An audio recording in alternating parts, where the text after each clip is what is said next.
physical therapy business, and she creates a nonprofit, and she's able to raise close to $40,000.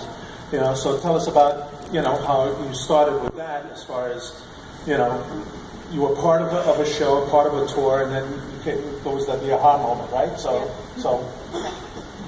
I have a company, Stagehand Massage, that's doing massage for bands on tour since 2006. So in 2012, I had this great network of therapists all over the world, and I wanted to leverage that to do something for charity.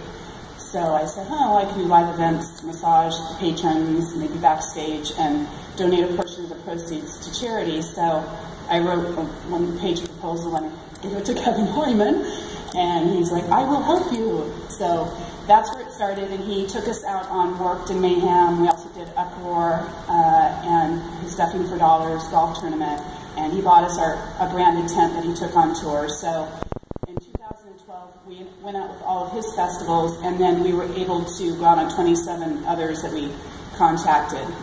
So the first year, just for massage, it can be a challenge at live events because of the weather and the age of the crowd and if they've been drinking.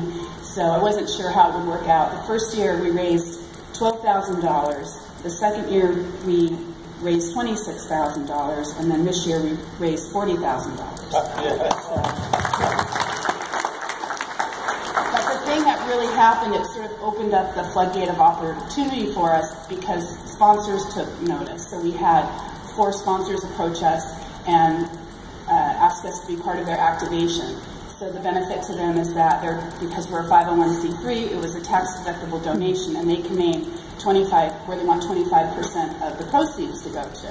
So then that opened the floodgate to the corporate market. So I went to an event just before here called the Special Events Conference, and corporations use massage a lot at their events. So they really love the idea, and they all usually have a philanthropic arm. So when we started the charity, it was for music education for underprivileged children. I'm a Rhode Island-based company, so my focus was on the music school in Rhode Island. So if a festival or event doesn't name a charity, we give 25% of what we earn at an event to them. But then we gave $3,000 to Music Cares last year. We've donated to St. Jude's, Hasbro Children's Hospital, Veterans Assistance. So I remember I was feeling like, I'm sort of getting spread out, but then I remember a panel that Charlie spoke on, he said, it doesn't matter who you give to, just give. And then a woman from Music Care says, it doesn't, whatever you're raising, it all matters, no matter how little what the number is. That's right. Yeah, so it just kind of inspired us to go on, because it's a lot of work to coordinate therapists at all these events. And we're doing 2 events in Panama City, Panama. We did one in Bergen, Norway, and it can get a little, but I just keep moving forward. And then Mike Savis took it to another level this last year, and he hired us in the VIP areas at Bon Jovi, Katy Perry, and Queen, and we actually wrote us a check, and then 25% of that goes to charity. So then we were actually knowing, we're going to, we raised $2,500 in his VIP areas, and 25% went to charity. So that was another opportunity. And when I was at the International Film Conference with Kevin Lyman,